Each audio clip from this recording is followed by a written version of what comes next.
Hello and welcome back to another episode of Mystery Red Reads. I am your host, Mystery Red, and this is my disclaimer. This beta read in concrete is at the author's request. This video is for learning purposes. Today we're looking at a piece of original fiction. We are looking at chapter 14 of, I think it's now called Recurring, but we know it as The Lake of Haunted Memories by Ladybugs 88, and we are looking at chapter 14 for Barb.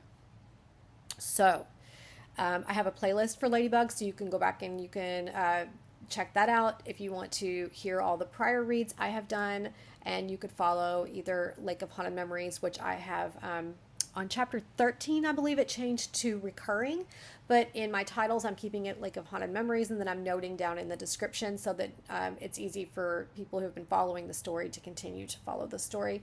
And then I also did a bit of a read for another story by Ladybugs 88 called, Remains, I believe.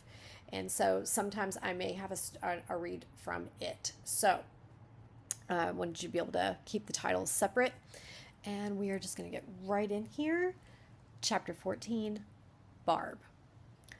From her backpack, Barb retrieved a few items: an allergy tablet, her Swiss Army pocket knife, and a pair of paddling gloves. She positioned herself by the blown-out tire and, as a test, sliced through a blade of grass. Thick, it took more effort than she'd expected, but she found nothing sharp that could have explained Anna's injuries. "Did you actually see Anna try to pluck the grass?" Barb asked Carl, who was just then returning from the pickup. "No, why? I can't find anything sharp or dangerous about it." "Are you sure she said grass and not trees? The bark has some mean spikes." Barb had noticed the huge thorns, but she heard Anna say grass. Okay, she'd heard Anna say grass. "I'm good. It's reading well. I want to keep going, but my brain was going to start tripping me up, and I could tell. And it's because it was wondering who was speaking, because we have 3 interactions without dialogue tags, which it looks like it's Barb and Carl. So I should be able to deduct that. And let's see. Barb asked Carl. So this is Carl answering. And then this is going to be Barb, and this is going to be Carl, and then we're back with Barb. So I don't know. I mean, my brain started to wonder who was talking, but I just accepted it because the dialogue made sense back and forth, but I did not have a visual. So I'm trying to muse out whether or not you should add anything to it. And so I was trying to muse out whether or not you need to add any kind of like, let me ask this. Let me think for a second. I want to dismiss it, okay? And maybe I should, but I'm not sure. And so I kind of want to figure that out, get to the bottom of it. Have we had a picture of Carl yet into this dialogue? Because what happened to me, I think, is that I did not have an image of Carl. I know Barb is talking, so I gathered her, and then Carl's entering the chat, but I've got no visual of Carl. Let me see if this tells us anything about where Carl is or what she's actually doing. Okay, it says she's Carl, who was just then returning from the pickup. So I guess I'm going to imagine Carl approaching her. Okay, we're good. Now, why? I can't find anything sharp or dangerous about it. We know that this is going to be Carl answering her, because she's looking at her, so we know that. And then we know it's going to be Barb talking back to her. It's only the 2 characters. I think we're okay. I just have to at least acknowledge and reason out, because my brain said, hey, you don't have an image of Carl. But, and I kind of, I guess, I don't know. It bothered me, and I needed to address it so that my brain will let me flow forward. Hopefully this works, and we're able to continue our read. Barb had noticed the huge thorns, but she'd heard Anna say grass. Could she have injured herself on purpose to make Barb feel guilty? Well, Anna would have to try harder. Oh my gosh. Okay, reader reaction immediately. Oh my gosh, Barb is so... I know I've said it before that Barb is so mean, but I mean, literally, she just accused Anna of... Did she hurt herself on purpose to make Barb feel bad? Oh my gosh. Oh my gosh. What does that say about... What? Barb, you're so mean. You're so mean. Anna would have to try harder. You're going to have to do better than that. Your eyes have rolled back in your head and now they're like white with these veiny things going, you're what? She has to try harder than that. She's not even, I don't think she was even talking. I'm wondering if at this point in the story, like in this beginning part here, if we are knowing that Anna is hurt and Barb is like doing whatever Barb is doing, but if Anna has reached the white eyeball stage yet, or if she's still like, you know how like there's a time thing sometimes, and this is where we left Ruth with Anna's eyeballs being white and rolled back in her head, and we start this chapter, but now we're with Barb. So I'm kind of wondering, are we back a few seconds in time as we pick up with Barb? You know what I'm saying? And I'm kind of wondering that because I'm not saying do anything about it. I'm just musing that. This is completely a reader musing. Because sometimes that happens. You switch points of view with character and you backtrack to what that character was doing leading up to this pivotal moment. So I don't know yet if Anna is at the white eyeball stage, to which if she is, and Barb is accusing her and saying she needs to try harder, it's funny and ironic and oh my God. It's just like, really? How much harder can this what? She did this to herself? I don't, oh my goodness. It's just Barb. Okay, we gotta keep going. The blades may not all be the same everywhere. Some may have sharp edges, Carl said. I hope whatever it was, she'll be all right, because that was a lot of blood to lose at once. Barb sensed quick movement and looked up just in time as Anna tackled her and cupped Barb's face with two bloodied hands. What? Okay, no. So we've gone back in time a little bit. I'm sure of it. Okay. Disgusted, Barb pushed Anna back. What's wrong with you? Ruth, who'd also come running, caught Anna and wrestled her back toward the pickup. Maybe we didn't. Is this like white-eyeballed Anna running around doing crazy things? What is happening? Oh my gosh. Okay. Ruth, who'd also come running, caught Anna and wrestled her back toward the pickup. I'm sorry, but Anna isn't feeling well. She's in a lot of pain. What the hell? Barb closed her pocket knife and checked her gloved hands. She could have cut or even stabbed herself when Anna attacked her like that. And why hadn't Ruth stopped Anna? Okay, I would say her here instead of, oh my goodness, I'm sorry. I'm so caught up in it that I would say, I would swap this Anna out for her since you just said Anna. And why hadn't Ruth stopped her? Yeah, that would be a little suggestion. Am I in suggesting? Let me just check my little, I was in editing. Good thing I checked. I'm just going to suggest really quick that we just say, suggest swapping this Anna with her. Okay. Let's see.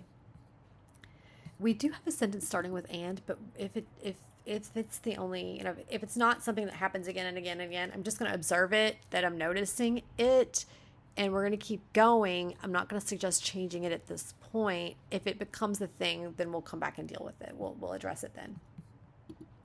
Hey, you may want to wipe your face. Carl gestured toward her cheeks. Barb walked to the nearest. Oh my gosh. Okay, reader thoughts immediately. They may mean nothing, but they're just reader thoughts. So Anna has come and wiped this blood from her hand wounds all over Barb's face. Is the blood like a contagion? I just wonder if that's a possibility. So reader thought, tucking that up in my head and holding it up there as that might be a thing. Is this going to affect Barb? It might not, but it also might. So we just kind of put that up there. All right. Barb walked to the nearest of the pickup's side mirrors. Her reflection showed a red spiral imprint on each. What? It's like she stamped her. That's gross. What were you thinking, Anna? Barb stomped to the open rear passenger side door, behind which Anna and Ruth again sat in the pickup. What? Okay, so Anna's eyes had rolled back in her head, and they were like white, pupilless things. And now she's up walking around. I wonder if her eyes are still all white. And then she has randomly touched Barb's face and like stamped it with these spiral things. And they're just sitting in the pickup now. What? Oh my God. Okay. Slumped, Anna's head leaned against the window. One of her bloodied hands lay limp in her lap while Ruth bandaged the other. I don't know if it was the antiseptic, the ibuprofen, or some chemical in the grass, but something didn't agree with Anna, Ruth said. She keeps snapping out of it and coming back. And with that, Anna jolted, her eyes open and lifted her head. Okay, Anna jolted. All right. So the way it reads, two different ways. And with that, Anna jolted her eyes open and lifted her head. So it sounds like she's jolting her eyes open instead of like her body jolting and then her eyes opening. Something here. I'm not sure about that. Okay, so jolted her eyes open can give two impressions. Like I'm imagining that her body, like suddenly, she was limp against the window. So now I'm imagining that she's jolted upright and then her eyes open. But as it reads, her eyes are what's jolting open. And I don't know that we usually see the word jolted paired with the eyes opening. So I'm just going to observe that. I'm just highlighting it to draw your attention to it. I don't actually have a suggestion for it other than to maybe rework it a little bit to make sure that there's a distinction between the body jolting upright and the eyes opening. And if you're trying to get her eyes opening abruptly, you might go ahead and use the adverb abruptly in lieu of jolting, because I've never seen, I don't think, jolted as a way to describe eyes opening. I don't know. Okay, we're going to keep going. And then lifted her head. Is Mom back from the grocery store? Did she buy grape juice? Ruth raised her eyebrows in question. Barb didn't believe any part of Anna's act. Was she that starved for attention or determined to guilt-trip Barb? I might swap out the her, guilt-trip her. Oh, I did not mean to do that. Suggest swapping Miss Barb for her. Oh, I'm not replying to myself. What am I doing? Oh my goodness. Here, let's try this.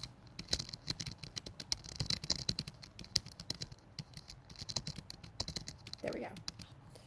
All right, so let's keep going. Just then, a shriek erupted from the trees. Ruth widened her eyes. Rather than having Ruth widen her eyes, I'd say Ruth's eyes widened. So just slight rewording.